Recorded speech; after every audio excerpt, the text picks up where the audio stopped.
Astaghfirullahalazim allazi la ilaha illallah wal hayyul qayyum wa atubu ilaih. Astaghfirullahalazim allazi la ilaha illallah wal hayyul qayyum wa atubu ilaih. Astaghfirullahalazim allazi la ilaha illallah wal hayyul qayyum wa atubu ilaih. Bismillahirrahmanirrahim. Allahumma iftah lana hikmataka wa syar'a lana min khaza'in rahmatika ya arham. Allahumma salli ala sayyidina Muhammadin wa ala alihi wa sahbihi wa sallam. Allahumma salli salatan kamilah sanatan ala sayyidina Muhammadin wa zidan halal wa tanfarij bi wa ala alihi fi kulli lamatin wa nafasin bi adadi kulli ma'lum lak. Bismillahirrahmanirrahim. Assalamualaikum warahmatullahi wabarakatuh. Selamat nak jadi selamat tengah hari dah kan, hampir pukul 12. Selamat tengah hari semua, selamat makan tengah hari, selamat menikmati rezeki yang Allah beri, syukur dengan seadanya insya-Allah. So syukur hari ini dengan kehidupan hari ini yang Allah bagi lagi pinjam nafas kita hari ini ni. Umi ni pun termengah-mengah ni. Baru lepas tadi ada kehadiran tetamu, alhamdulillah. So semua syukur kepada Allah Subhanahu Wa Taala. Tetamu datang kena raih kan. Sebab tetamu datang bawa rezeki, insya-Allah bawa balik dosa-dosa kecil kita, insya-Allah. Itu yang diajar oleh Rasulullah SAW. Waalaikumsalam Azman, Ramli, apa khabar semua? Semua kami doakan semua berada dalam rahmat Allah Subhanahu Wa Taala. Insya-Allah hari ini kita tajuk ini dah semalam rasanya dah baca dah tajuk datangnya Nabi ni. Tapi kita teruskan baca macam mana dengan tausiah kita yang tausiah 2 ni sebelum kita pergi kepada tausiah 3. Datangnya Nabi. Lalu datang seorang insan bernama Muhammad bin Abdullah, insan yang dikuatkan oleh Allah. Turunnya wahyu kepadanya, dia berhasil berserta berjaya selama 23 tahun mengubah satu masyarakat yang terkebelakang, yang dianggap tak punya tamadun, masyarakat yang jauh berbeza. Dua negara besar di ketika itu, iaitu Parsi dan Rom, menjadi sebuah negara yang masyarakat yang terbilang. Masya Allah, subhanallah. Nabi Muhammad datang membawa rahmat ke seluruh alam, benarlah ya. Masyarakat ini segera disegani, bahkan ditakuti. Ini kerana ketamadunan yang dibina sekadar sudut lahiriah, tetapi yang jauh lebih bernilai ialah ketamadunan dari sudut pembangunan nilai insan itu sendiri. Jadi kalau bina satu tamadun dari sudut lahiriah saja, dia tak kekal lama. Dan belum betul-betul kuat. Tapi kalau dibina daripada tamadun tu dari segi lahiriah maupun yang lebih-lebih lagi ialah dari sudut insan. Nilai insan tu, akhlak. Jadi Nabi perkenalkan, Nabi mula sampaikan Islam dengan nilai-nilai akhlak, dengan nilai-nilai murni, akhlak yang mulia ya. Sebab tu Nabi memang Allah jadikan memang seorang manusia yang cukup sempurna dari segi akhlaknya maupun dari segi fizikalnya, semualah lengkap Nabi ni. Jadi kejayaan besar tu dicapai oleh Rasulullah sallallahu alaihi wasallam, di mana tidaklah sesuatu yang membanggakan seorang bila mana kejayaan yang membina tamadun hanya fizikal saja, namun moral akhlak masyarakat runtuh. Tak ada yang nak bangganya kalau hanya dari segi fizikal dia bina bangunan yang mewah-mewah apa semua, ada serba kemewahan, tapi akhlak masyarakat runtuh. Jadi itu tidak membanggakan, tapi Islam mengajar lengkap dia lengkap dengan diajar dengan akhlak yang mulia. Apalagi sekiranya jauh dari memiliki nilai takwa. Seterusnya kita pergi kepada tamadun insan. Bukankah Allah Subhanahu Taala menceritakan dalam Al-Quran tentang tamadun umat-umat terdahulu? Tamadun yang hingga hari ini tidak ada mana-mana jutera arkitek yang mampu membinanya sama ada seperti jutera dan arkitek zaman dahulu. Lihat kembali apa yang berlaku pada kaum Ad. Apa yang berlaku pada kaum Samud. Walaupun ada bangunan-bangunan mereka yang utuh berdiri dan dijadikan sebagai salah satu keajaiban dunia, akan tetapi bila mana ia tidak terbina dengan hati mereka dasar iman kepada Allah Subhanahu Wa Taala, maka binaan-binaan itu sekadar menjadi bahan untuk dilihat dan diambil gambar saja. Kan ya, Nur Azlina. Waalaikumsalam warahmatullahi wabarakatuh. InsyaAllah selamat tengah hari semua. Sambil-sambil beristirahat kan. Umi phone ni lah time orang nak makan. Itu yang ada kesempatan masa. Alhamdulillah, syukur masih ada lagi panjang umur lagi, boleh lagi ni bercakap-cakap lagi ni. So sama-sama kita dengar ilmu Allah Taala ni, supaya apa yang Nabi ajar kepada kita dan kita dapat kita amal. Kita dapat ada amal, ada ilmu, kalau tak amal tak ada mana. Dia hilang macam tu saja, kan? Dia hilang macam tu saja. Kita kena amal. Jadi kita belajar tentang sejarah silam, bagaimana di mana zaman kaum Ad, kaum Samud ni, dia memang hebat, bangunan dia memang hebat-hebat belaka. Memang ceritanya memang binaan dari segi binaan fizikal semua hebat-hebat, tapi akhlak rosak. Akhirnya runtuh juga sebab Allah tak reda, Allah tak suka, maka Allah datangkan bala hingga terlangkup bumi itu. Na'udzubillah. Jadi hari ini kita bina tamadun Islam ni dengan akhlak-akhlak yang murni. InsyaAllah kita capai redha Allah Subhanahu Wa Taala. Lain pula yang dilakukan oleh Rasulullah SAW, baginda mentamadunkan dan mendidik insan dalam hanya 23 tahun. Namun berapa ramai, bahkan mencecah bilion manusia yang beriman kepada ajarannya sehingga hari ini. Bayangkan Rasulullah dah wafat lebih kurang 1400 lebih 1400 lebih tahun sebelah dah wafat, tapi Islam masih utuh, masih kita mengamalkannya. Itu yang maksudnya binaan yang sangat kuat. Namun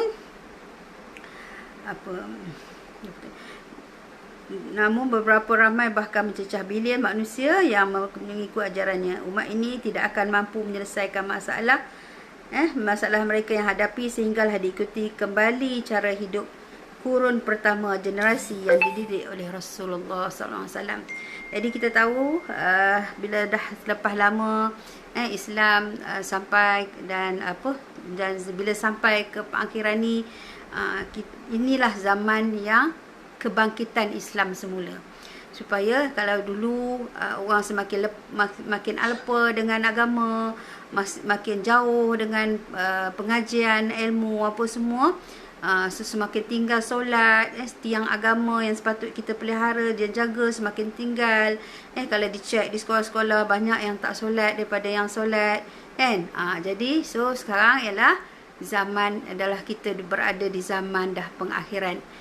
Tibalah masa kita di zaman yang kita bangun semula, bukan dari segi fizikal saja. Bukan nak jadi cipta tamadun Islam dari segi fizikal saja, tapi daripada kerohanian, keimanan, ketakwaan kita kepada Allah Subhanahu Taala.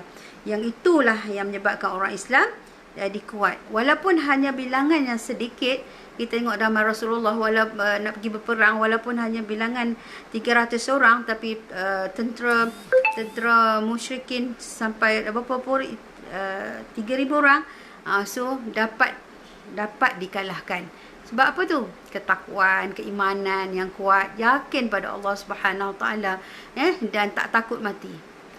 Itu yang kita nak tanamkan generasi-generasi akan datang, supaya cintakan agama, cinta Allah, cinta Rasulullah yang sebenar-benar pada arti katanya.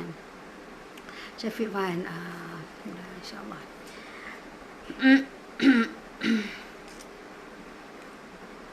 Kerosakan yang kita saksikan di zaman kita hari ini kerana diketepikan cara hidup yang diajar Rasulullah, iaitu pada zaman sahabat baginda.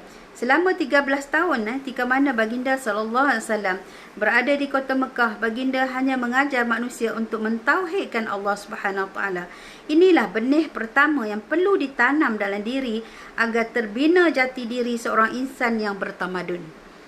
Selama 13 tahun Nabi berdakwah ni berada di kota Mekah, baginda semaikan benih iman ni. Benih ni maksudnya mentauhidkan Allah Subhanahu Wa Taala. Kita kena faham betul-betul macam mana mengesakan Allah Taala ini, mentauhid, percaya kepada Allah Subhanahu Wa Taala, kepercayaan penuh kita kepada Allah Subhanahu Wa Taala. Kadang-kadang kita hari ini bila kita tak benar-benar percaya kepada Allah, kita goyah nak buat satu keputusan, tak nak buat satu keputusan, ataupun kita dah kata kerana Allah, tapi hati kita masih goyah, nak buat tak buat ni, nak buat tak buat ni. Kita tengok contoh-contoh yang zaman dahulu. Zaman dahulu keimanan orang pada zaman Nabi Ibrahim. Nabi Ibrahim bagaimana teguhnya iman beliau. Dia nak melakukan satu perkara yang sangat, pengorbanan yang sangat besar. Sampai nak mengkorbankan anak dia, tapi sanggup sampai demi kerana Allah Subhanahu Taala, percaya dengan keajaiban Allah Subhanahu Taala, percaya, yakin dengan apa? Dengan Allah Subhanahu Taala. Kita nak dapat iman yang macam itulah. Ini iman kita ni tak tahu tahap mana. Iman kulit bawang, kan. Kata sekejap, dia bila dah kata, tak payahlah, susah-susah dok pergi, kan, macam ada sikit kawan singgit, udah kita lah ganti, kan. Kalau kita nak buat sesuatu perkara, datang halangan, dah ganti. Baru gaya nak pergi belajar agama, pergi amboi, nampak alim sangat tu.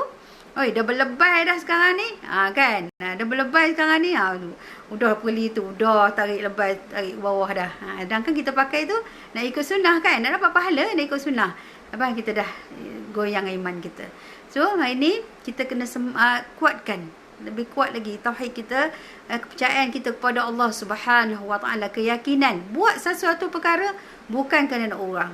Yang selalu kita dah goyah tu, kalau kadang yang pakai tutup aurat, dia elok-elok pakai tudung pun tercabut balik. Sebab apa? Kita buat sesuatu kerana orang lain.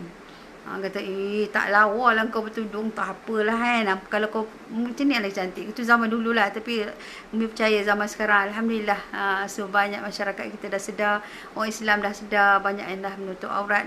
Tapi cuma segelintir je yang kurang faham. Mungkin tutup aurat tapi belum sampai kesempurnaan, kan. Masih lagi, tapi kita perbaiki, insya-Allah. Umi percaya kalau kita faham, kita ada ilmu, kita faham tentang apa yang kita lakukan, pasti kita buat sesempurna. Kita nak buat yang terbaik, kalau kita hari ni kita nak buat contohlah, kalau kalau kita nak bawa satu hidangan kepada menteri besar lah, contoh, kan, kita dipanggil, dijemput, mungkin nak bawa satu persembahan, mesti kita nak buat yang terbaik, kan. Kalau di sekolah pun sama, kan, kalau kita nak present, kan, kalau kita nak mesti kita nak buat yang terbaik. Sampai siang malam duduk prepare nak present yang terbaik. Tapi hari ni kita nak buat untuk Allah Subhanahu Wa Taala. Kita nak lakukan sesuatu perkara untuk Allah yang Maha Besar, yang Maha Perkasa, yang mencipta kita, yang mencipta langit dan bumi, yang Maha Kaya tu. Kita buat macam halal-balai je ke? Kan, suka hati je, kan? Sebab tu kita buat apa? Sebab kita kurang faham. Tapi hari ni bila kita belajar, kita belajar, tuntut ilmu, amal, tuntut ilmu, amal. Baru semakin lama semakin faham. Kalau sekadar teori saja, tanpa praktikal, tak mendatangkan kesan.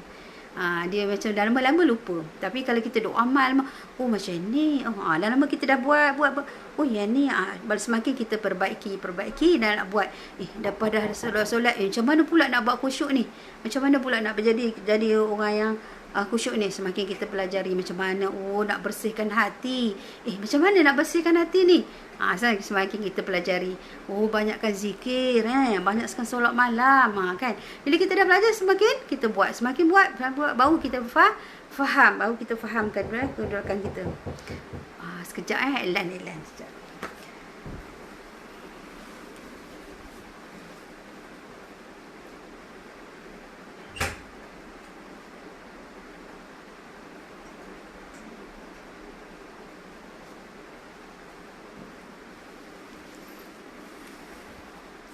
Sorry, sekejap okey.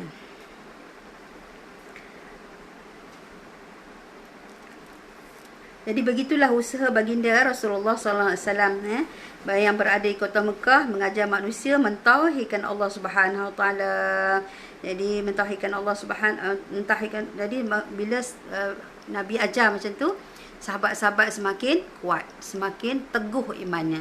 Walaupun tengok sampai diseret sampai ke satu padang pasir itu pun masih tak mengaku tidak mengaku selain pada mengaku Allah Ahad. Siapa kata? Bilal bin Rabah, kan. Kuatnya iman Bilal bin Rabah, walaupun orang kata berkulit hitam, nampak tak lawa gitu, nampak kan, orang kulit hitam, kan. So tapi imannya sangat teguh. Insan itu yang dipandang oleh Allah Subhanahu Wa Taala, hingga Nabi bermimpi dengar terompah Bilal bin Rabah berjalan, kan. Apakah kelebihan, hingga itulah bila hati yang mulia. Allah tak pandang pangkat orang, Allah tak pandang kayanya dia, Allah tak pandang cantik rupa dia, Allah tak pandang kerja apa dia, tak ada pandang apa-apa, tapi Allah pandang hati manusia tu, bersih, hati yang bersih, suci di sisi Allah Subhanahu Wa Taala. Dia nak yang macam tu. Jadi hari ini kita nak Allah pandang kita, nak Allah sayang kita, nak Allah cinta kita, nak kita buat sesuatu kerana Allah Subhanahu Wa Taala, nak selalu dapat kejernihan hati selalu. Bila hari ni kita kata dah memang Waalaikumsalam Isyak. Waalaikumsalam warahmatullahi. Jadi bila kita buat sesuatu tu, kita nak hati yang bersih. So kita kena banyak ingat Allah, banyak mendekatkan Allah Subhanahu Wa Taala. Dan bila kadang-kadang bila kita polish dengan kita bersih dengan zikir apa semua, nanti dia tercemar balik. Tercemar balik, bersih lagi, tercemar lagi, bersih lagi. Jadi banyaklah amalan-amalan kita. Antara amalan-amalan tu kita baca Quran, baca Al-Quran tu juga membersihkan hati kita, dapat membersihkan hati kita. Cuci, kata Nabi kata, cuci karat-karat dalam dekat hati kita yang karat. Jadi karat ni kalau dibiar lama-lama macam mana? Tembuk dia punya besi tu, kan. Kalau kita biarkan, kalau dia berkarat tak besi, macam itulah hati kita. Jadi hati ini adalah raja dalam diri manusia. Kita kena ingat, hati ini adalah raja dalam manusia. Kalau baik hati tu, baiklah seluruh isinya. Tapi kalau hati itu berkarat, hati itu berkeladak, hati itu dah penuh dengki, iri hati semua, maka busuklah satu badan tu. Na'udzubillah, kan. Jadi kita kena jaga hati. Apa pun jaga hati kita. Allahumma salli ala sayyidina Muhammad wa ala ali sayyidina Muhammad. Inilah hakikat ciri-ciri insan yang moden, yang berjaya, walaupun tidak memiliki apa-apa gelaran. Apatah lagi zaman kita ni, kan, zaman yang penuh cabaran, zaman yang orang kata penuh dengan hiburan, zaman yang penuh tipu daya, zaman yang banyak sangat dia punya godaan nafsu, kan, banyak sangat. Tapi Nabi kata, antara umatku yang hebatlah, umatku yang Nabi selutlah umat dia di akhir zaman ni, walaupun dalam keadaan yang orang kata huru-hara macam ni, walaupun yang orang kata zaman yang penuh hiburan, penuh apa semua ni, tapi ada antara umat aku tu yang dapat melawan semua perkara tu, hingga dia keluar dapatkan iman yang murni, iman yang mulia, dapat sehingga dipandang oleh Allah Subhanahu Wa Taala. Itu Nabi salut umat. Jadi hari ini kalau kita dapat lagi masih dalam keadaan yang masih larut, orang duduk bermewah-mewah, orang duduk dalam bersenang-senang, orang duduk macam-macam keadaan yang melekakan kita dengan Allah SWT, tapi kita masih lagi duduk, boleh dekatkan diri kita ke dalam majlis ilmu, dengar. Bila kita dengar tu barulah kita nak buat. Dari kalau kita tak dengar, dia gelap. Orang kita ni, hati kita ni, bila dalam 3 hari tak dengar majlis ilmu, hati kita gelap. Tak percaya buat. Aziz Ismail, waalaikumsalam warahmatullahi. Terima kasih yang beri salam semua, insya-Allah. Mudah-mudahan Allah rahmatkan atas kalian semua, insya-Allah. Kita baca tentang Mus'ab bin Umair. Kita lihat seorang sahabat Nabi, seorang sahabat bernama Mus'ab bin Umair. Sebelum beliau beriman dengan ajaran Rasulullah SAW, beliau sangat terkenal dengan kedudukan dan pakaiannya dari kalangan mereka yang berharta. Mus'ab bin Umair ni memang orang yang berharta. Pakai tu tak pakai yang murah-murah, semua mahal-mahal belaka. Begitu hebat beliau hingga mereka melihatnya akan berasa teruja dengan kekemasan, keindahan diri, pakaiannya. Beliau menjadi impian dan tarikan di kalangan wanita ketika tu. Macam mana tu? Ni macho lah, kan. Semua wanita semua tertarik kat dia. Hebat ni. Mus'ab bin Umair ni. Kita tengok macam mana bila dia dapat Islam. Wangiannya saja tidak semua orang mampu membeli dan memakainya. Macam hari inilah, beli minyak wangi saja beratus-ratus beli minyak wangi, kan. Hebat ni. Ini kerana harganya mahal. Namun apabila datang ajaran dibawa oleh Rasulullah sallallahu alaihi wasallam, lalu beliau beriman dengannya, dicabar kemewahannya yang pernah dimilikinya, sehingga ibunya sendiri mengancam sekiranya Mus'ab tidak meninggalkan ajaran yang dibawa oleh Muhammad, ibunya akan berada di bawah terik panas matahari. Ibu itu tidak akan masuk ke dalam rumah. Dia tidak akan makan dan minum sampai datang kematian padanya. Sampai ibu dia ancam. Kalau ikut ajaran Nabi Muhammad, ibu tak nak makan, ibu nak duduk di panas matahari tu, tak mau masuk-masuk rumah dah. Biar sampai matilah, kata. Lebih kurang macam tu lah, kan. Tapi apa kata Muaz? Pun begitu, tetaplah keluar kata-kata daripada bibir Mus'ab. Mus'ab tu yang sesungguhnya amat menyayangi ibu. Sebenarnya Mus'ab ni sangat menyayangi ibunya. Tapi katanya, wahai ibu, walaupun ibu punya 100 nyawa, lalu satu demi satu nyawa itu keluar dari tubuh badanmu, aku tidak akan keluar daripada agama yang dibawa Muhammad. Tegasnya Mus'ab ni kata, walaupun dia sayang ibu dia.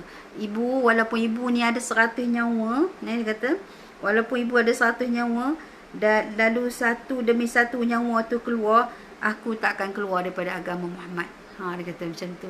Tegasnya. Bayangkan orang kaya seperti Mus'ab pun, bila Allah dah buka hati, buka pintu hidayah, beri hidayah kepada dia, so dia berubah sama sekali. Dan orang kata wala ibu dia getak, biarlah aku mati duduk dalam panas terik ni. Sebab dia percaya apa? Sebab nyawa tu Allah yang pegang. Sebab bila kita dah ada Islam, kan, kita percaya nyawa itu Allah yang pegang. Walau dia nak jemur tengah panas macam mana, tak makan 20 hari pun, tapi kalau Allah panjangkan umur dia, tetap panjang umur dia juga, kan. Jadi mendengar kata-kata Musa, ibunya menarik kembali segala kesenangan dan kemewahan yang disediakan untuknya ini, sehinggalah tidak ada apa yang tinggal padanya. Akan tetapi didikan Rasulullah SAW yang ada pada dirinya menjadikan dirinya tidak mempedulikan semua itu. Walaupun ibu dia nak tarik balik, habis semua kekayaan, nak ambil balik, tak mau nak bagi kat Mus'ab dah. Kan hari ni dia bagi kemewahan pun tak nak dah. Tapi iman dia tetap teguh. Macam itulah iman orang dulu-dulu, kan, diuji yang begitu hebat. Begitu hebat. Kita baru diuji sikit je. Kita sikit, kenapalah Allah bagi jadi aku macam ni, kenapalah, kan. Kita selalu tanya soal kenapa Allah, kan. Selalu tak puas hati, selalu blame Allah, kan. Tapi hari ini kita nak kalau kita ikut contoh Contoh orang zaman dulu tu. Tapi kita kena bayangkan hari ni kita taklah seruk tu, belum lagi diuji yang begitu kuat sekali. Baru sikit je. Uji panas je kita dah tak tahan. Bila hujan, apalah hujan ni, pasal hujan lah. Kita selalu blame, kita selalu tak puas hati dengan Allah SWT. Sedangkan bila Allah buat satu perkara tu ada hikmah. Sebab apa tah kalau kita kata ini ujian Allah, semakin lagi makin diuji kita, ini ujian Allah SWT. Semakin kita sebab tujuan-ujian itu adalah menguatkan iman. Beginilah para sahabat tu yang bila diuji mereka tak peduli, sebab semakin lama apa yang dia dapat. Kalau ada harta pun tarik harta semua ditarik, apa yang dapat? Dia orang dapat iman yang tinggi. Iman yang tinggi itu sebenarnya yang bahagia ni di hati.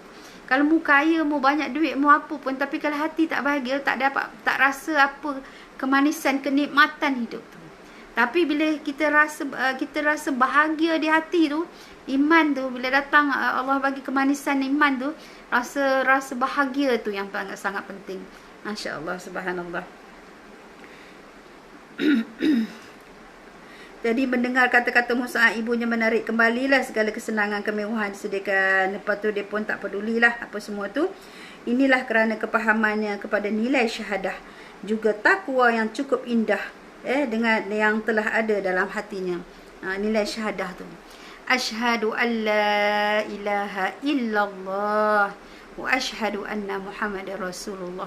Kita mengaku ni tiada Tuhan yang kesembah selain Allah. Tak ada benda lain dah. Tak ada benda lain yang hebat dah. Tak ada bendanya harta. Tak ada bendanya nilai harta tu berbanding dengan Allah Subhanahu Taala, ya. Tak ada tolok banding dah. Tak ada kita buat sesuatu perkara kerana benda lain, tapi kerana Allah. Inna salati wa nusuki wa mahyaya wa mati lillahi rabbil alamin. Semua tu kerana Allah Subhanahu Taala. Hidup dan mati kita semua kerana Allah Subhanahu Taala. Boleh ke macam tu?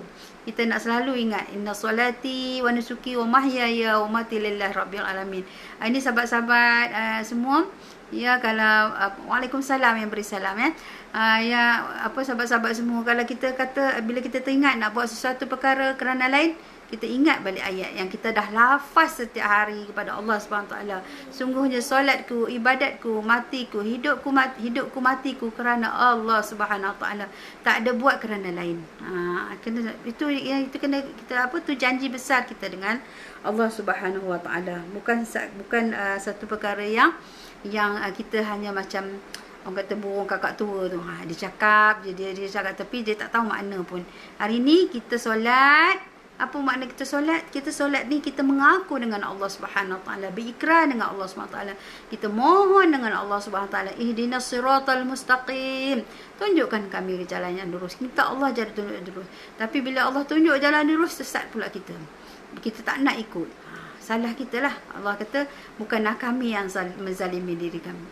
Bukan kami yang menzalimkan diri kamu. Tapi kita yang menzalim diri kita sendiri. Selalulah sebut. La ilaha illa anta subhanaka inni kuntu minaz zalimin. La ilaha illa anta subhanaka inni kuntu minaz zalimin. Bila kita baca itu semua, kita aku diri kita. Sebab kitalah yang menginai diri kita sendiri. Ini sahabat-sahabat syaitan ni memang licik dia punya kerja dia. Tak boleh belah kanan belah kiri, tak boleh belah bawah ke atas. Semua kiri kanan depan belakang, dia akan cari je yang mana kelemahan kita.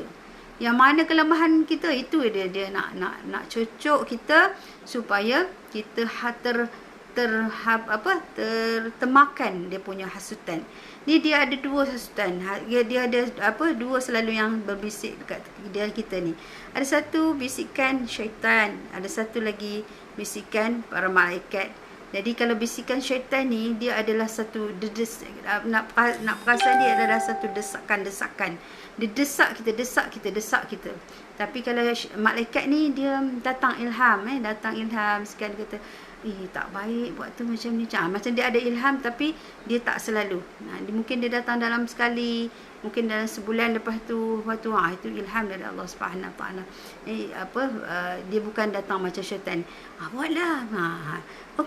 Macam tu. Dia terlalu mendesak kita supaya melakukan perkara kemaksiatan. Kadang-kadang kita ni confuse juga kan. Confuse juga ni syaitan ke nafsu ke ni apa ataupun benda betul ke ni. Kadang-kadang kita ada sekali confuse kan. Kita tak tengok. Tapi kalau syaitan ni dia akan desak-desak kita untuk buat itu perkara-perkara sebab satu perkara tu yang mengikut nafsu, hawa nafsu kita. Maka saudara-saudara yang dirahmati Allah Subhanahu Wa Taala, ayo kita bina nilai tamadun yang sebenar dalam hati kita dengan benar-benar yang diterapkan dalam hati dengan kalimah syahadah, bukan sekadar diucap lisan saja. Kalimah syahadah yang kita ucapkan la ilaha illallah tu bukan hanya di lisan, bukan hanya di mulut saja, tapi hati kita. Hati kita, tiada Tuhan yang kita sembah melainkan Allah Subhanahu Wa Taala. Kita tak nak satu perkara yang kita buat kerana orang lain. Buat ni kerana ni, buat ni kerana ni. Maksudnya kita tak buat sesuatu benda perkara kerana Allah Subhanahu Wa Taala. Contohlah hari ni kita nak berniaga. Contoh kita berniaga ni nak buat apa, untuk apa? Kan?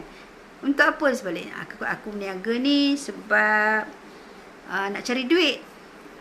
Cari duit kata. Betul nak cari duit. Kerana apa? Kerana Allah. Kalau macam suami kan, dia kerja cari rezeki kerana Allah.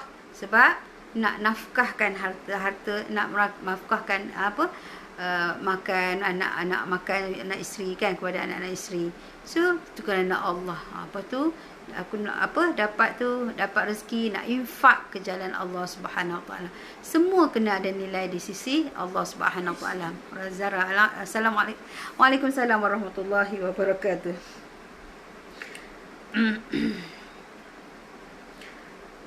Baginda Rasulullah sallallahu alaihi wasallam pernah bersabda, maksudnya sekiranya kita diletakkan kalimah syahadah untuk ditimbang bersama langit dan bumi, nescaya jauh lebih berat kalimah syahadah itu. Berat tau.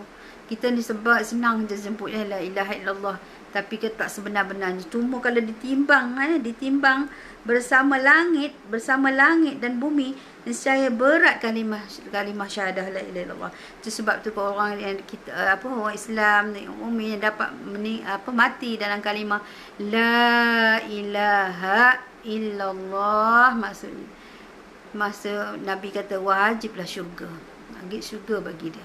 Kita nak dapat macam tu, kita nak dapat kita mati dalam kalimah la ilaha illallah, dia dapat macam tu je free. Perlu latihan dan berlatihan. Mohon pada Allah Subhanahu Wa Taala supaya kita mati dalam kalimah la ilaha illallah. Sebab bila orang yang mati dalam kalimah la ilaha illallah, maka Nabi kata wajib syurga. Dia dapat macam mana pun, dosa dia macam mana pun, dia dapat keampunan daripada Allah SWT dan dibawa kita masuk dalam syurga. Itu yang kita nak. Kita tak nak pengakhiran yang melupakan kita pada Allah Subhanahu Wa Taala. Nauzubillah min zalik. Nauzubillah, minta Allah tolong. Hari ni kita beramal untuk apa? Untuk persediaan ke akhir kita. Kita dapat yang terbaik adalah pengakhiran kita yang terbaik. Kita dapat Allah sayang kita, Allah kasih kita, maka Allah bagi kita masa mati dapat mengucap kalimah la ilaha illallah. Tiada Tuhan yang kita sembah melainkan Allah Subhanahu Wa Taala. Oleh sebab itu kalimah yang tinggi nilainya, ia bukan sekadar untuk diucapkan dengan lisan, kerana jika sekadar diucap di mana mungkin ramai musyrikin zaman Rasulullah SAW untuk menolak untuk menyebutnya, kerana di sana ada objektif dan tujuan setelah diucap kalimah syahadah tu. Jadi orang musyrikin banyak yang menolak, tak nak mengucap kalimah la ilaha illallah. Tak nak mengucap syahadah asyhadu an la ilaha illallah wa asyhadu. Dia tak nak mengaku tu. Sebab apa? Sebab ada objektif yang tinggi. Jadi mereka takut, mereka tak nak keluar daripada mereka punya amalan mereka tu. Maka hayatilah arti kalimah syahadah ini, iaitu dengan meyakini bahawa setiap ibadah dan pergerakan kita dilihat dan dinilai oleh Allah Subhanahu wa taala. Inilah langkah pertama yang perlu dilakukan untuk membina jati diri seseorang. Jadi kita kena hayatilah, hayati syahadah ni, pengucapan kita ni, berikrarnya kita ni dengan Allah Subhanahu wa taala. Kita nak bina jati diri ni, dia kena bukan daripada lahiriah, maksudnya dari lahir saja, lisan saja, tapi sampai ke hati kita, sebenar-benar hati kita. Yang kita tengok Saidina Umar, kita tengok Saidina Abu Bakar, saya tengok Saidina Umar tu seorang yang keras hati, seorang yang marah kan, dia memang sangat kasar. Tapi bila dengan kalimah mengucap syahadah kalimah la ilaha illallah, dia dah maka bila dengan beriman dia kepada Allah Subhanahu taala, bertukar wataknya tu, yang seorang yang garang, seorang yang orang kata tak kira lah, cakap dia je yang betul. Tapi dengan Islam, dengan mengakunya dia bahawa tiada Tuhan yang disembah melainkan Allah, dia tunduk patuh kepada Allah hingga iman dia menjadi memang tak ada tanding. Iman Umar, iman Saidina Abu Bakar memang kuat. Jadi kalau kata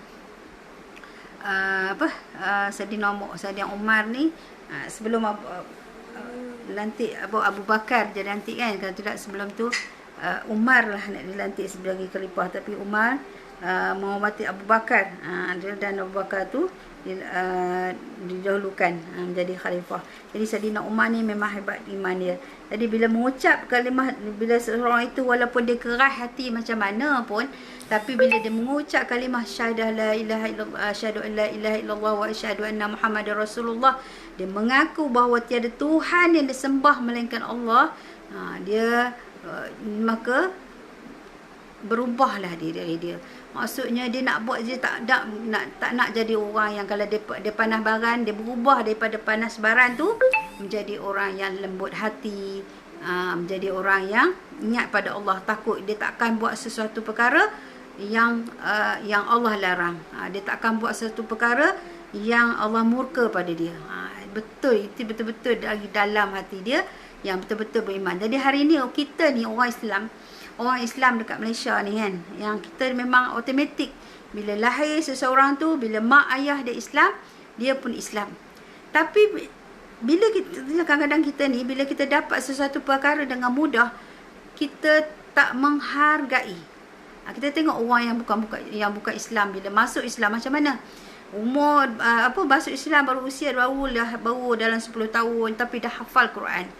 Macam mana kita ni dah duduk dah Islam dari kalau kata 40 tahun, nak hafal satu surah pun tak boleh lagi. Kenapa kita? Sebab kita tak menghargai apa yang kita dapat. Kita tak menghargai nilai Islam yang kita ada ni. Maksudnya intan belian yang kita ada ni, kita tak pandang. Kita nak pandang benda lain. Kita nampak tu yang budaya barat tu lagi okey. Nampak kelas gitu. Allahumma salli ala sayyidina Allahumma salli. Tapi sedangkan kita dah memiliki Islam yang sangat sempurna. Tak ada agama lain yang lebih sempurna daripada agama Islam. Tapi kita pandang itu, kita pandang remeh. Kita buat acuh tak acuh. Kita tak tanam akidah dalam-dalam. Ada keluarga pula kita tak dapat didik keluarga kita dengan akidah Islam yang kemas. Hingga kita nak bentuk ni. Hari ni kalau kita tanam iman dalam hati kita, dalam diri kita, itulah benih-benih yang akan lahir, yang pada generasi yang akan datang. Hari ni kalau diri kita sendiri pun tak tanam benih-benih keimanan ni, apatah lagi generasi yang akan datang. Bagaimana mereka nak jadi orang benar-benar beriman kepada Allah Subhanahu Wa Taala? Kita takut. Jadi kita kena bangun. Inilah zaman kita, zaman ibu-ibu ni, zaman ayah-ayah ni, bangun didik anak-anak. Jangan rasa malas, jangan rasa menyusahkan, jangan rasa. Didik anak-anak, sambil didik diri kita, sambil kita didik anak-anak. Tanam akidah tu kemas. Tadi macam Umi Fo tadi, baru lepas tadi jiran baru okey, Umi jemput makan lah, alhamdulillah. Syukur. Lepas tu macam mana, Umi sangat salute lah. Dia orang ni memang dididik dengan didikan Islam. Tengok dia kecil tu, anak kecil semua bertudung, yang lelaki berlebay semua kan. Lepas tu Umi pun dah siap-siap nak makan ni, dah siapkan pinggan lah macam biasa. Tapi apa dia nak talam. Patutlah Umi tengok, tak bergaduh anak-anak dia. Dia ramai tu, dia pun duduk dah ni 10 orang tu. Ramai. Lepas tu makan, ambil talam. Si Alungnya pun pergi ambil talam. 2 talam makan, duduk. Oh lah makan, ramai-ramai duduk makan elok je. Masya Allah, rasa hebatnya kan. Tu didikan daripada mak ayah dia, benih-benih keimanan yang dari tanam. Makan, senang no katakan. Patutlah Umi perhati tengok ni, budak-budak ni ramai tapi tak ada bergaduh pun. Nampak macam main seronok aja. Macam gembira je. Kan, payah nak cari. So buat macam tu lah, boleh tak? Seminggu sekali cuba makan dalam talam tengok. Masa Umi kan tak biasa. Umi pun samalah kan. Sama sahabat-sahabat juga. Masa pergi Mekah kan. Dia orang makan kan lapik apa tu? Siapa yang pernah pergi tu? Lapik alas tu. Letakkan nasi kan, kelompok-kelompok makan beramai-ramai macam tu. Dia kata, boleh ke makan ni? Rasa nampak macam rasa boleh ke makan ni kan. Kan dia campur apa maksudnya, diletakkan kuah kurma lah, kurma apa tu, daging ke apa tu, kambing ke, sana kan banyak kambing. So rasa boleh ke makan ni, hati tengok jahat hati ni kan. Kata boleh ke makan. Tapi alhamdulillah dengan insya-Allah SWT Allah nak tunjuk kan. So tengok makan, ya Allah sedap pula makan beramai-ramai tu. Nanti orang ni tarik, ni tarik makan. Berkat rupanya. Rupanya itu yang sunnah Rasulullah SAW yang kita dah tinggalkan. So makanlah ramai-ramai. Ada tak yang dalam dekat sini yang apa boleh share, yang ada makan makan bertalam, makan setalam dengan anak-anak. Bagus sangat. Berkat tu. Anak-anak pun tak ada nak bergaduh. Berkat. Jadi anak-anak sekarang kan suka bergaduh kan. Ada je yang tak kena. So nampi apa ukhuwahnya sangat erat. Insya-Allah buat sunnah Nabi ni. Lakukan. Kalau tak boleh bismillah, kita pun tak teruk nak usaha pinggan Isyak. Tak payah nak usaha pinggan. Kalau anak 2, 3, 4, 5 orang tu kan. So makan talam. Bahkan 25, bagilah seorang 3 orang Dah 2 talam je pegang. 2 talam bukan talam yang besar tu, talam yang sedang tu kan. So makan, ajar anak-anak makan talam. Ikut sunnah Rasulullah SAW. Yang ni Umi tak buat lagi. Yang ni kalau kita dapat buat ni alhamdulillah. Nampak memang satu ini Umi memang ada dah setting lah tadi. Macam aku pun nak buat macam ni lah. Macam best lah. Macam rasa memang bila kita makan setalam ni kan, dia ada timbang rasa. Dia tak ada nak tarik. Kadang-kadang kita tarik kan. Kalau kita kan dia tak ada. Dia macam dia tinggal ni sikit kan. So macam ada timbang rasa. Tu kita kena buat sebenarnya. Amalkan balik segala. Memang ya, tak payah nak basuh pinggan teruk dah. Basuh 2 talam je. Ada siapa yang buat ni? Bagus dia ada buat kan. Umi baru tengok, baru belajar tadi. Ya Allah, best. Patutlah tengok tak bergaduh budak-budak ni. Rasa macam best lah. Ini memang kita kena contohi. Sunnah yang kita dah tinggalkan. Kita kata dulu je orang-orang ni yang makan kan. Selalu dengar orang tabligh yang makan batalan talam ni. Tapi kita tak hayati apa erti sunnah ni. Apa rasa cinta kepada Nabi SAW sedangkan sunnah dia kita tinggalkan. So buatlah. Kan? Kita tak teruk usaha pinggan ibu-ibu. Bukan masa tu Allah bagi dah senang, Allah bagi dah mudah, kenapa tak nak buat? Nanti anak-anak kita kan bagus lah. Kita kena buat. Yang anak kecil-kecil lagi bagus. Yang besar tu kan banyak akal juga. Boleh aku makan ni. Tapi kita kena keras. Boleh. Kan? So insya-Allah. Umi nak buat dah tu. Senang nanti basuh 2 talam je okey dah. Dah selesai dah. Tak teruk basuh banyak pinggan-pinggan. Masa jimat kan? InsyaAllah.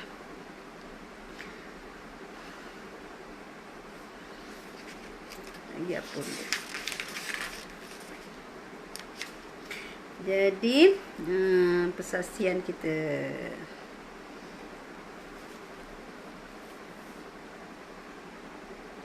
Baginda Rasulullah sallallahu alaihi wasallam pernah bersabda, maksudnya sekiranya tadi dah cakap kan. Oleh sebab kalimah itu tingginya nilainya bukan sekadar untuk diucapkan dengan lisan, kerana jika sekadar diucap maka mungkin ramai musyrikin ke zaman Rasulullah menolak dan menyebutnya ini kerana ada objektif dan tujuan telah diucapkan, tujuannya setelah diucapkan kalimah syahadah ini. Maka hayatilah arti kalimah syahadah ini, iaitu dengan meyakini bahawa setiap ibadah dan pergerakan kita dilihat dan dinilai oleh Allah SWT. Inilah langkah pertama yang perlu dilakukan untuk membina jati diri seseorang. Jadi bila dah ada nilai iman yang tinggi, kita akidah yang kuat, itulah nilai jati sendiri. Dia tak goyah walau macam mana ujian yang besar mana pun Allah datang kepada dia. Dia tetap mengesahkan Allah Subhanahu Wa Taala. Dia tetap bersangka baik dengan Allah Subhanahu Wa Taala. Dia bukan orang yang tetap iman dia bukan orang yang mengelabah. Kita nampak dia tenang walau menghadapi apa-apa ujian pun dari Allah Subhanahu Wa Taala. Itu menunjukkan teguh keimanan dia kepada Allah Subhanahu Wa Taala. Sebab apa Umi kata tu? Sebab dia dah buat apa yang Nabi suruh. Dia dah polish hati dia, dia bersihkan hati dia. Selalu dia mendekatkan diri pada Allah Subhanahu Wa Taala. Selalu betul, seronok makan ramai-ramai. Selalu dia mendekatkan diri pada Allah Subhanahu Wa Taala. Jadi hubungan dia dengan Allah sangat erat, sangat sangat rapat. Dia apa-apa pun hati dia tak terpaut dengan perkara lain. Dia tak terpaut dengan perkara-perkara yang lain. Dia di hati dia hanya terpaut kepada Allah Subhanahu Wa Taala. Apapun Allah ada, apapun Allah Allah tolong, kadang-kadang ada juga Umi dengar macam tu kan. Sikit-sikit Allah. Itu beza keimanan. Orang yang dia ada Allah, dia tak ingat apa. Tak apa, Allah ada. Tak apa, Allah tolong. Kalau kau yang tak diuji ni tak tahulah. Kau tak kena, kau tak merasalah. Macam tu kan. Biasa-biasa. Tapi kalau orang yang beriman, dia akan cakap macam tu lah. Betul lah tu. Allah ada. Allah tak pernah jauh daripada kita, tapi kita selalu menjauh daripada Allah Subhanahu Wa Taala. Allah tak nak jauh dengan kita. Allah selalu perhati kita. Tengok kita. Allah tahu hamba dia macam mana. Tapi kita ni selalu menjauh daripada Allah. Nak sebut la ilaha illallah sekali pun, dua kali pun payah. Tunggu nak solat pun kadang baru sebut. Kadang-kadang solat dia solat tapi fikiran dia termana-mana melalut. Kan? Kita tak nak. Kita kena mendekati Allah Subhanahu Wa Taala. Dibesarkan Allah. Betul Aisyah. Allahumma salli ala sayyidina Muhammad wa ala sayyidina. Sesungguhnya Allah Subhanahu Wa Taala tidak akan mengubah nasib sesuatu kaum, melainkan kaum itu perlu berubah terlebih dahulu. Maka untuk berubah, jangan ditunggu orang lain. Mulakan dengan diri sendiri dahulu. Sesudah itu, pastikan kita menjaga suasana di sekeliling kita untuk membina nilai syahadah, iaitu rumah atau tempat tinggal kita. Kita jangan tunggu orang. Kita jangan ikut-ikut. Tengoklah orang pergi ni sana, baru kita pergi. Kita tengok orang pergi macam ni, kita nak ikut orang. Kita jangan tunggu orang. Kita nak buat sesuatu perkara, kita nak berubah kerana Allah Subhanahu Wa Taala, kita bangun, kita kena ubah. Dan Allah tak akan ubah sesuatu kaum tu, melainkan kaum tu bangun untuk berubah. Jadi Allah tak akan ubah diri kita ni, melainkan kita sendiri berubah. Allah tak ubahkan keluarga kita ni, melainkan kita sendiri bangun untuk berubah. Bangun untuk berubah. Dan baru Allah pandang, baru Allah nak angkat seseorang tu kan. Ini sebagaimana terbinanya nilai syahadah antara Nabi Ibrahim AS dengan anaknya Ismail AS. Baginda Rasulullah SAW pernah mengingatkan supaya berhati-hati dengan perempuan yang namanya Qadra'i Diman, iaitu perempuan yang rupanya cantik namun hidupnya sesuana yang rosak. Nabi kata berhati-hati dengan perempuan yang macam ni. Rupa cantik tapi nilai akhlaknya rosak. Sedih juga kan kita kalau perempuan nilai rosak. Jadi hari ni perempuan, kita kaum perempuan kena jaga sebab kita ni insan yang Allah jadi cukup sempurna, sebagai apa, sangat istimewa yang kita kena pelihara. Pelihara, jaga, jangan rosak. Bila rosak Seri Kandi satu negara tu rosaklah. Bila orang perempuan ni dia macam cantik tapi merosakkan, tak nak, bahaya macam tu kan. Jadi kita tak nak jadi sebab kita jadi apa, wanita ni jadi macam zaman jahiliah dulu sebagai bahan dagangan. Tapi sekarang pun dah jadi bahan dagangan dah. Nampak tak macam mana wanita jadi bahan dagangan? Iklan apa yang kita tengok? Wanita pakai seksi, so jual sebiji kereta mahal, letak satu wanita. Apa mana wanita dengan kereta tu? Nak jual wanita tu ke nak jual kereta tu, kan? Wanita tu dah jadi alat sebagai dagangan. Jadi jangan kita dijadikan sebagai alat dagangan. Kita tak nak, Jadi kita kena jaga kita, jaga anak-anak kita, dengan kerana Allah Subhanahu Wa Taala. Inilah perjuangan kita di akhir zaman ni. Jaga supaya kita bina kembali akhlak tu, bina balik akhlak anak-anak tu jadi akhlak yang mulia. Sangat tadi macam tadilah Umi teruja tengok anak-anak dia. So memang sangat menghormati orang tu. Kan? Tak payah dia suruh mak tu. Memang nampak je orang tua tu salam tu. So rasa macam ya Allah, baiknya budi pekerti. Macam tu lah kita nak, macam tu. Kita nak anak-anak kita yang kita didik tu tahu menghormati. Jangan sampai panggil 5 kali 10 kali pun tak menyahut lagi. Kan? Dia tengok handphone je semalam. Jadi Umi rasa bukan salah mereka, kadang-kadang salah didikan kita. Kita salah mendidik mereka dan hingga mereka jadi liar, kan? So dari kecil asuh mereka, didik dengan akhlak-akhlak yang mulia, insya-Allah. Waalaikumsalam warahmatullahi wabarakatuh. Terima kasih yang bagi salam. Rahmat Allah, moga Allah merahmati atas kalian semua, insya-Allah.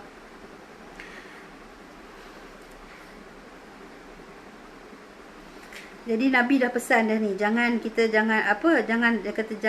berhati-hati dengan perempuan yang rupanya cantik tapi hidup suasananya rosak. Berhati-hati. Jadi berhati-hati, orang kata pilih, kalau nak pilih calon tu, janganlah jumpa di tepi, sekadar ditempur di tepi jalan. Saya tak kenal, macam tu. Maksudnya kita kena cari akhlak yang baik, sebab dia nak jadi sebagai ibu kepada anak-anak kita, kan? Pilihlah sebaiknya, cari yang terbaik adalah isteri yang solehah. Isteri yang solehah tu ialah membawa kebahagiaan, insya-Allah. Tapi kalau hari ni kita pandang sekadar cantiknya dia, cantik tak tahan lama. Cantik macam mana pun dah lama-lama hilang juga cantiknya, betul tak? Jadi jangan pandang yang cantik tu adalah tak apa, ada rupa, kan? Tapi yang terbaik Nabi kata pilih yang ada agamanya.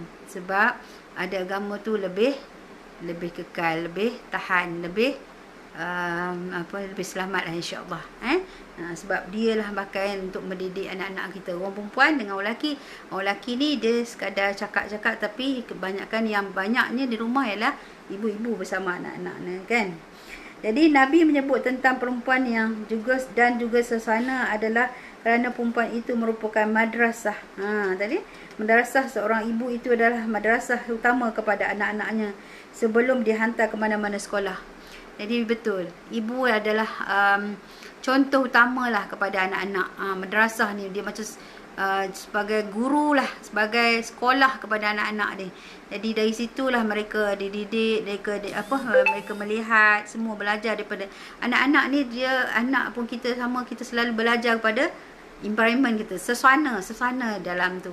Jadi kalau ibu tu seorang yang beriman, bertakwa kepada Allah Subhanahu Taala, dia akan didik anak-anak tu mengikut lunas-lunas yang dituntut oleh Islam, mengikut sunnah-sunnah Rasulullah SAW. Bertuah lah, mudah-mudahan kalau yang belum cari calon tu, carilah calon yang beriman, dan carilah yang mohonlah pada Allah SWT. Kadang kita tak dapat nak cari, tapi Allah lah yang hadir buat kita. Sebelum kita nak dapat yang baik, so kita dulu kena cari baik, kan? Sebab yang baik akan dapat jodoh yang baik, kan? InsyaAllah. So Nabi menyebut tentang perempuan dan juga suasana itu, saya kata tadi. Maka jika kamu membina ibu yang baik dan tegas, kamu akan berjaya membina tentera yang begitu hebat dan kuat. Begitu juga peranan seorang isteri kepada suaminya yang pengaruhnya dalam menyumbang kepada pembentukan jati diri seorang suami. Tu kan. Jadi bila dapat ibu yang ni, jadi akan membina tentera yang begitu hebat dan kuat. Begitu juga peranan seorang isteri kepada suaminya yang pengaruhnya dalam menyumbang kepada pembentukan jati diri. Isteri juga bukan saja untuk pengaruh pada anak-anak, tapi pengaruh kepada suami dia juga. Kan. Jadi insya-Allah kita cari doakan dapat isteri yang solehah, dan kita didiklah. Kita ada anak perempuan, didiklah anak-anak jadi anak yang solehah. Sebab apa? Itu adalah saham kita di akhirat kelak. Kalau mereka jadi isteri yang solehah, maka berpanjanganlah pahala kita didik mereka, insya-Allah. Hidayah itu adalah milik Allah. So kita yang berusaha adalah kita berusaha, tapi yang membentuk, yang bagi, yang izin tu adalah Allah Subhanahu taala. Yang penting kita ada impian, yang penting kita ada cita-cita untuk membina satu rumah tangga yang bahagia, bukan sahaja di dunia, tapi yang pentingnya adalah di akhirat. Yang penting kita bersama-sama anak-anak kita sampai ke akhirat. Jangan sampai hari ini kita bersama-sama dengan anak-anak kita, sampai di sana kita terpisah. Sebab kita dah tak didik. Jadi takut hari ni. Kadang-kadang kita rasa kita dah cukup selamat, kita dah pergi belajar agama, kita dah buat, tapi kita lupa anak-anak generasi kita akan datang, anak-anak yang kita nak tinggalkan. Adakah kita benar-benar mendidik mereka? Kadang-kadang hari ni memang ibu bapa dah semakin takut kepada anak-anak. Semakin rasa tambah, kadang-kadang anak-anak tu dah bagi duit dah bagi duit kat mak, nanti mak takut pula nak tegur, nanti kecil hati pula anak. Memang dah jadi zaman macam tu. So jadi hari ini kita sebagai ibu bapa, kita kena tegas. Kita tak perlu takut. Kita tak perlu takut kepada anak-anak, demi kerana Allah Subhanahu taala. Sebab itu kita kena didik dari kecil. Tu bagus tu makan setalam tu. Tu berkatnya. Kita sayang Umi pun terlepas pandang bagai ni, maka keberkatan tu. Jadi hari ni belajar satu pelajaran, makan dalam talam, makan ramai-ramai, insya-Allah dapat keberkatan. Dapat seminggu sekali ke kan? Kadang-kadang hujung minggu kan ramai-ramai. So makan. So belum peringkat mula masak sedap tu. Insya-Allah. Jangan hari ni banyak kan kita dah kerja banyak tak banyak masa, dah kita banyak pergi beli makanan. Boleh sesekali Risyak, tapi hari ni cuba masak sendiri. Nasi tu utama. Nasi tu keberkatan tu. Nasi tu ada berkat dia. Kita minta, kalau kita hari ni kita serah kat orang, so orang belum tentu doa untuk kita. Tapi kalau hari ni kita masak sendiri, kita doa untuk kita dan keluarga kita. Kita nak hari ni nak bina generasi yang akan datang ni, generasi yang kuat imannya, generasi yang kuat akidahnya, menjadi tentera yang sanggup berjuang kerana Allah Subhanahu taala. Bagaimana kita nak bina? Hari ni Nabi dah tak ada. Nabi dah tak turun lagi dah. Nabi dah wafat. Tak ada Nabi lagi sebelum ni dah. Jadi hari ni kita ni yang tak ada siapa nak menasihatkan kita ni, apa nasihat-nasihat yang Nabi tinggal tu lah kita kena ikut. Kita kena sama-sama bawa, sama-sama bimbing. Hari ni kalau sama-sama keluarga semua bimbing, masing-masing bimbing keluarga masing-masing, insya-Allah kita akan capai satu keluarga yang kuat, satu keluarga Islam yang berpegang teguh pada ajaran agama Islam.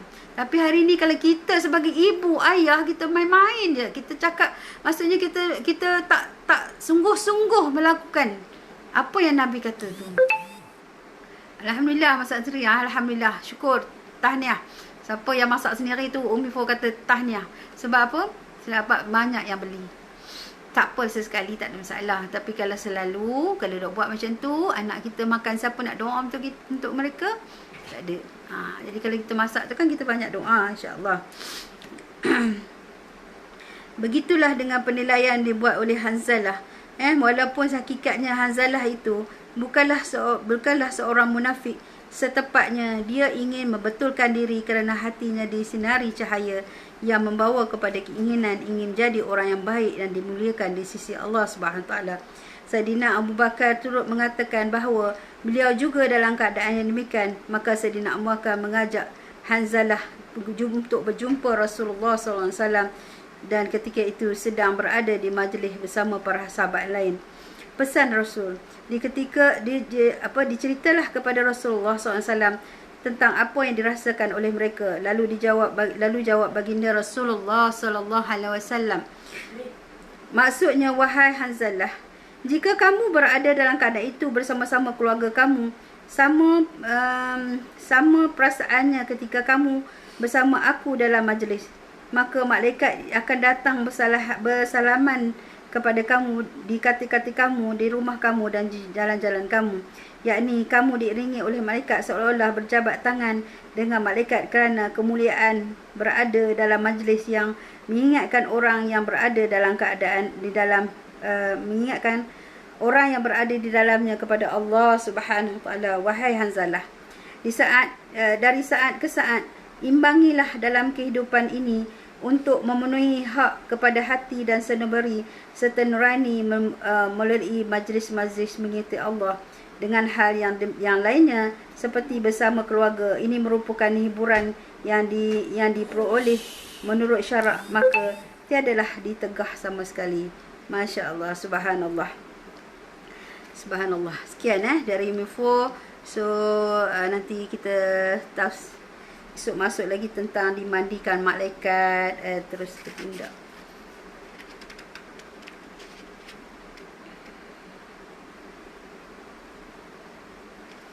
Jadi kita sambung lagi tentang apa, selepas perkataan Rasul ni, kita tentang dimandikan malaikat terus bertindak. InsyaAllah, mudah-mudahan hari dah pukul 12.52, hampir pukul 1 tengah hari. So insyaAllah, salam Zuhur semua. Sama-sama kita beramal menuju capai redha Allah Subhanahu Wa Taala. Jangan berhenti berjuang untuk capai redha Allah Subhanahu Wa Taala. Bersungguh-sungguh melatih anak-anak, bukan melatih diri kita saja, tapi terlatih anak-anak generasi kita yang bakal kita tinggalkan akan datang. Mereka adalah generasi yang akan datang, itulah bakal memimpin dunia ini. Bakal bersama-sama Imam Hadi. Imam Hadi mana tahu kan? Kan kita tahu berapa tahun sebab dunia dah sama perakhiran. Wallahu alam. Tapi mana tahu mereka ditakdirkan bersama-sama untuk berjuang tegakkan Islam. Zaman semakin banyak kita nampak kesusahan demi kesusahan yang kita tempuh. Semua ni menuntut Allah semua nak bagi kita ingat, dan kita ingat akan tiba satu ketika yang sangat sukar, hari yang sangat sukar, yang sangat susah, di mana memerlukan kekuatan iman. Jadi kalau kita tak didik anak-anak kita dengan keimanan, bimbang mereka tak dapat melawan ujian-ujian yang akan datang. Jadi kita penting hari ini, pentingkan kita didikkan kita dan kita didikkan dengan akidah iman yang kuat. Dan kita sebagai ibu, kitalah madrasah kepada anak-anak kita. Kita adalah contoh kepada mereka. Dan kalau kita baik, insya-Allah lama kelamaan anak kita akan mencontohi kita juga, insya-Allah. Mudah-mudahan kita capai redha Allah Subhanahu Wa Taala, dan apa yang kita buat ni Allah pandang, Allah kasih, Allah sayang, dan kita balik nanti bukan diri kita sahaja, dan kita dapat bantu orang lain juga untuk bersama-sama capai redha Allah, capai kasih sayang Allah, untuk sama-sama masuk ke dalam syurga Allah Subhanahu Wa Taala, insya-Allah. Sekian dari Umi4. So sampai mari kita baca selawat tafrijah boleh, insya-Allah. Bismillahirrahmanirrahim. Allahumma salli salatan kamilah wa sallim salaman tamman ala sayidina Muhammadin allazi tanhalu bil qad wa tanfariju bihil kurab wa tudha bil hawaij wa tunali bir ra'i wa sunul fawatim wa istasghal ghamam wajhi karim wa ala alihi fi kulli lamhatin wa nafasin ba'da diklumat milak. Allahumma inni ala zikrika wa syukrika, Allahumma inni ala zikrika wa syukrika wa husni ibadatik. Mudah-mudahan Allah masukkan kita dalam golongan orang yang berzikir pada Allah. Allah bantu kita berzikir, Allah bantu kita beribadah kepada-Nya kan. Insya-Allah, subhanallah. Jumpa lagi Zainab Mahmud. Alhamdulillah, terima kasih semua. JK, Nur Azlina, alhamdulillah, terima kasih. Terima kasih Allah sama Umi, insya-Allah, yang bagi salam, yang Umi tak jawab. Waalaikumsalam semua. Yang semua, semoga Allah rahmati semua kalian dan keluarga. Yang penting kita dapat keluarga-keluarga yang bahagia, insya-Allah. Lisha, jumpa lagi insya-Allah. Siapa ke Zara ada yang PM Umi tu? Okey. Umi belum sampai lagi, insya-Allah nanti Umi Baru pagi sampai lagi barang. Sawah hari tu lupa pula nak post. InsyaAllah. No azalina. Allah tak akan ubah diri kita, melainkan kita mengubahnya, insyaAllah. So, jumpa lagi ya. Jumpa lagi insyaAllah. Jumpa lagi insyaAllah. Sama-sama kita berjuang, insyaAllah. Assalamualaikum warahmatullahi wabarakatuh. Allahumma salli ala sayyidina Muhammad.